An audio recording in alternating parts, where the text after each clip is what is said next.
Question number 8 देखेंगे। Topic का नाम है accounting equation, TS Grewal class 11th की बुक में से। इस क्वेश्चन में हमसे बोला गया है कि भाई हमें अकाउंटिंग इक्वेशन प्रिपेयर करनी है।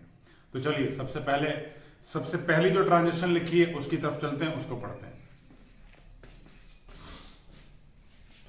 क्वेश्चन में सबसे पहली ट्रांजेक्शन लिखी है, Harish started business with cash 18,000। Harish ने बिजनेस स्टार्ट कर लिया 18,000 का। तो चलिए सबसे पहले देखें कि इसका फर्क क्या पड़ेगा। हमें मालूम है कि बिजनेस और बिजनेसमैन दोनों अलग अलग लोग। हम जो अकाउंट सीख रहे हैं उसका पर्पस यही है कि हमने जो है बिजनेस के अकाउंट्स मेंटेन करने हैं, ना कि बिजनेसमैन के। तो हमें हर चीज बिजनेस के हिसाब से सोचनी है।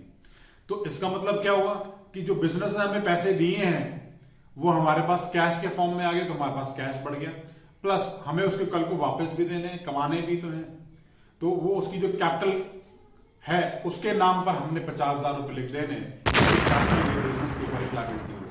तो आइए सबसे पहले मैंने कैश का हेड बना लिया एसेट के अंदर और उसमें लिख दिया भाई 18,000 रुपए कैश आ गया है। कैपिटल में भी मैंने 18,000 का एक बैलेंस प्लस कर लिया, तो कैश में भी प्लस हो गया और कैपिटल में भी प्लस हो गया। फर्दर इनके टोटल्स को नीचे ले लेते हैं ताकि ये मालूम चल जाए कि हमने अब तक जो भी कुछ लिखा है क्या वो बैलेंस्ड हो रहा है, क्या वो बराबर है। देखिए अकाउंटिंग इक्वेशन दोनों पोजीशंस में बराबर है, दोनों इक्वेशन दोनों साइड बराबर आ रही है। आइए सेकंड पॉइंट देखेंगे। लिखा है purchase goods for cash 5,000 and credit ₹5 जो है 2,000। आपने कैश में परचेज किया है। अब हमने ये गुड्स परचेज करे हैं कैश में 5,000 के और क्रेडिट में 2,000 के। जब आपने कैश में परचेज करा है तो अगर हम किसी भी चीज को कैश में परचेज करते हैं तो फर्क क्या पड़ता है। एक तो भाई कैश कम हो जाता है क्योंकि कैश तो आपने दे दिया। दूसरा फर्क क्या पड़ेगा, दूसरा फर्क हमारे पड़ेगा गुड्स के ऊपर। गुड्स की वैल्यू आपने परचेज कर ली तो बढ़ गए होंगे। दूसरा कुछ माल हमने उधार में लिया है। अब उधार में लिया है तो एक तो माल लिया है तो एक तो स्टॉक की वैल्यू बढ़ गई। दूसरा क्या फर्क पड़ेगा, दूसरा जिससे उधार लिया है जिसको हम अकाउंटिंग टर्म्स में बोलते हैं क्रेडिटर, उसकी वैल्यू भी इंक्रीज हो जाएगी। तो चलिए देखें कैसे इसको हम लिखेंगे। सबसे पहले तो स्टॉक परचेज किया जा रहा है तो एक हेड बना लिया स्टॉक के नाम से एसेट साइड के अंदर और उसमें 5,001 2,001 तो सारा माल एक साथ प्लस कर देता हूं 7,000 मैंने उसे प्लस कर लिया, जिसमें से 5,000 रुपए आपने कैश में दे दिए तो मैंने कैश को 5,000 रुपए से कम कर दिया। दूसरा 2,000 का माल उधार पर भी लिया है तो क्रेडिटर लायबिलिटी साइड में एक हेड बना लिया क्रेडिटर और उसमें जो है मैंने प्लस कर दिया 2,000। तो फाइनली इसका टोटल कर लेते हैं। 18,000 ये है प्लस 2,000 क्रेडिटर का आ गया। यहां पे 13,000 ये हो गया क्योंकि 18,000 पहले कैश था। फिर 5,000 रुपए आपने कैश में से वापस कर दिए, पेमेंट कर दी तो 13,000 रहेगा 13,000। 7,000 का आपने स्टॉक परचेज किया, 5,001 2,001 तो फाइनली ये पोजीशन आ गई 13 + 7 20 हो गया, 18 + 2 भी 20 हो गया। ये बताता है कि इक्वेशन इस पॉइंट के ऊपर दोनों साइड से बैलेंस्ड है, दोनों साइड से बराबर है। आइए थर्ड पॉइंट पढ़ते हैं क्या लिखा है क्वेश्चन में। Sold goods for cash 4,000। आपने माल बेच दिया कैश में, कितने का बेचा है 4,000 का। उसकी कॉस्ट कितनी है 2,400। अगर 4,000 की माल की कॉस्ट 2,400 आ रही है इसका मतलब है कि आपको प्रॉफिट हो गया। और प्रॉफिट कितना हुआ है, प्रॉफिट हुआ 1,600 क्योंकि सेल कैश में करी है तो उसका फर्क क्या पड़ेगा, कैश बढ़ जाएगा कितने से 4,000 से, क्योंकि 4,000 का माल बेचा है ना। कितने का माल था 2,400 का, तो स्टॉक कितने से कम हो जाएगा 2,400 से। तो आइए उनको लिखेंगे कैसे वो देखते हैं। कैश प्लस हो रहा है 4,000,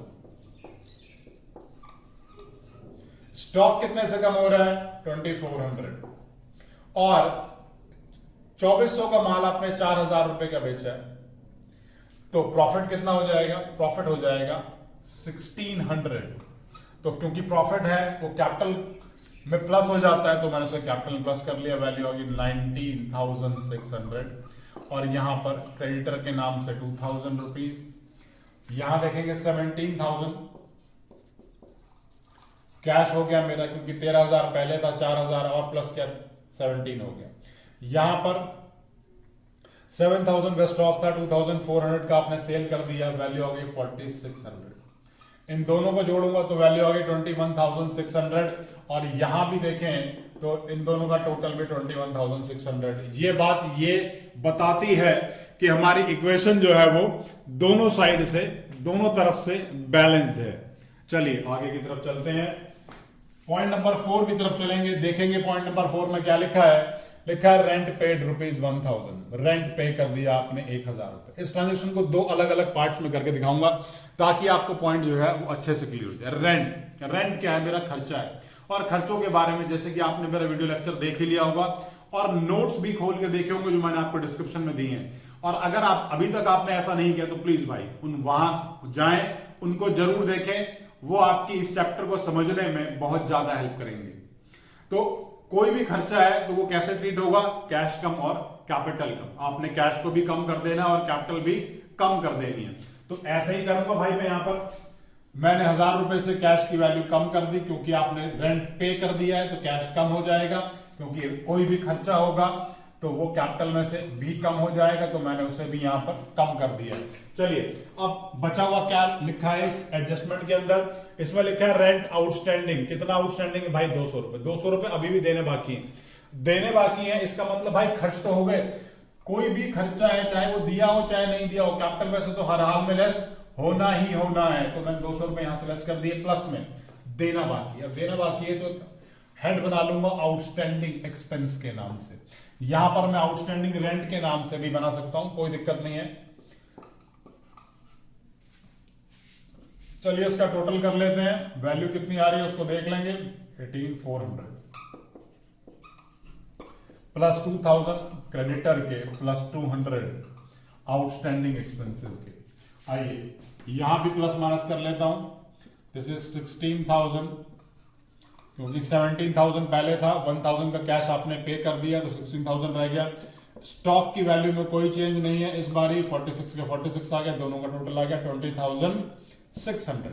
चलिए यहां पर चेक करते हैं टोटल क्या आ रहा है, यहां पे 20,600। तो दिस मींस कि हमारी ये अकाउंटिंग इक्वेशन जो है वो दोनों साइड से प्रॉपरली जो है बैलेंस्ड है।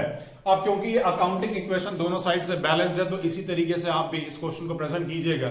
और अगर इस क्वेश्चन में कोई भी डाउट आ रहा है तो नीचे कमेंट बॉक्स में जरूर बताइएगा। अगर वीडियो अच्छी लगे तो वीडियो को लाइक बटन जरूर प्रेस कीजिए, उससे मुझे मोटिवेशन रहती है और मैं आपके लिए इस तरह की और वीडियोस लेके आऊं। अगर इस टॉपिक के ऊपर अभी तक आपने मेरा वीडियो लेक्चर नहीं देखा है, नोट्स नहीं जो है नीचे डिस्क्रिप्शन बॉक्स से लिए हैं, तो प्लीज उन्हें जरूर लीजिए, उनको लेने से बहुत ज्यादा बेनिफिट होगा। और अगर आपने वीडियो सिर्फ इसलिए स्टार्ट करी थी कि आपको आपके स्कूल का होमवर्क करना है, तो भाई मैंने एक PDF नीचे छोड़ी है जिससे आप अपना होमवर्क कर सकते हैं इजीली।